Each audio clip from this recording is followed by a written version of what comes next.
Sonic Shuffle is honestly just depressing. With past games like Tails Adventure, Sonic the Hedgehog, or Sonic Drift, whether they were good or bad, you can at least see the intention.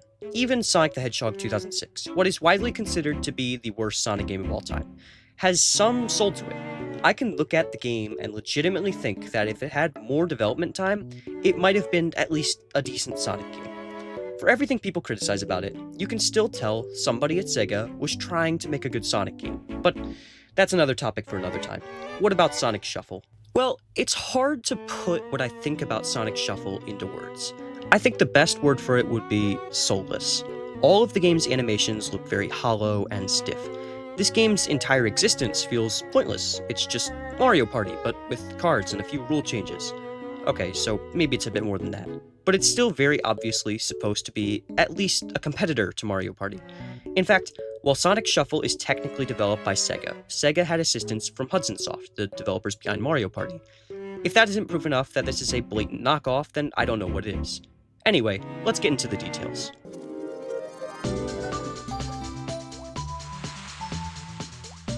I want to start off by saying that I have never been the biggest Mario Party fan, so my opinion on this game may be skewed in a negative direction for that reason. Sorry. Anyway, I went into this game expecting it to be awful, and I was partly right. I've heard a few people joke that Emerald Coast is the only stage you ever see because that's as far as anyone ever goes. Obviously, I had to get at least a little bit farther than that, but I will say that Emerald Coast board theme is permanently stuck in my head. It's literally the only tune from this game I remember clearly. Speaking of which, I just want to get the story and the music out of the way quick because I know everyone is watching this mostly to hear about the gameplay. The music is pretty uninspired. It just isn't very good. I've already stated that the only tune I remember is the one from Emerald Coast. None of the other tunes are memorable. They fit the boards okay, they just aren't good tunes. The story is equally forgettable. I honestly don't even remember what the story is about. From what I remember, Sonic, Tails, Amy, and Knuckles are stuck in Imaginary World, and to make the world stable again, all the precious stones must be collected. That's literally all I remember from the story. I don't even think I explained it quite right. I would usually just look up a Wikipedia article and explain the story from that, but I really just don't care about the story that much. Let's just talk about the thing you all are dying to hear me review. The gameplay itself. Sonic Shuffle is set up like a board game. Every player is given a hand of cards that is replenished after everyone has used all their cards. Each card has a number on it. That number dictates how many spaces you can move on the board. You can play one of your cards, or you can steal a random card from the opponent.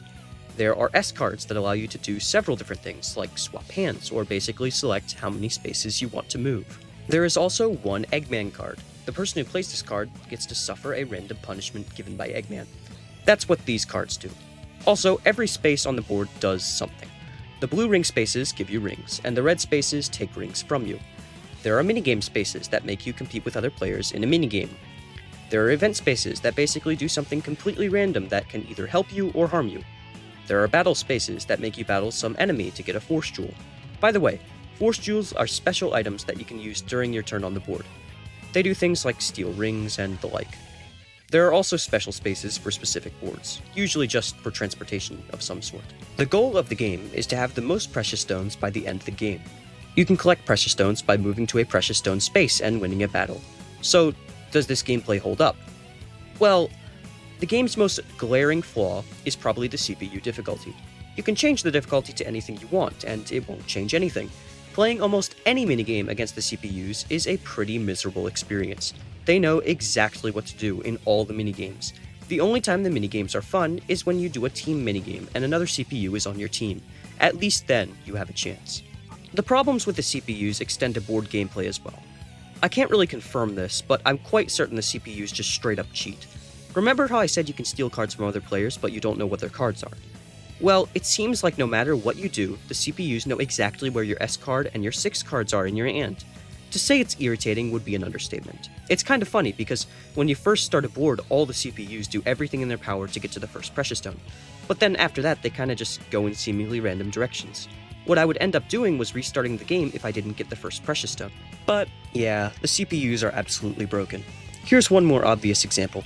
When you do a battle, you must select a card that is the same as or higher than the enemy card. But that's not all. After selecting the card, it will do a roulette thing where you must stop it at the right time to get a good card value. Not only do the CPUs select the perfect card for almost every card battle, but they will also always get the exact value that they want in the roulette to add insult to injury. So the CPUs kinda stink. What else? Well, I don't particularly like the overemphasis on luck to win. It's not a massive issue, but it's bad enough that I have to bring it up. First are the event spaces. The event spaces kinda just either spit rings at you or take rings away. That doesn't sound too bad, but you need to understand that I don't just mean like 10 rings or something. No, I mean up to 50 rings added or subtracted from your total. Again, totally random what you get, or, lose. Oh yeah, you can also get force jewels, but whatever. I guess in the grand scheme of things, it isn't a huge deal, because the next luck factor is much worse. At the end of every board, the game will spit precious stones at random players for completing some random accomplishment. This would be fine if it was fair, but as far as I know, the achievements to get a free precious stone are completely random, and even if they weren't, the game doesn't tell you this is going to happen. I understand why this would be here for struggling players in multiplayer, but in story mode, it's just food for the evil CPUs. Okay, so future Brent here. I just realized by looking at the footage that it looks like precious stones are handed out for specific accomplishments that are not random. So like clearing minigames and who did the quest in the one part of the board.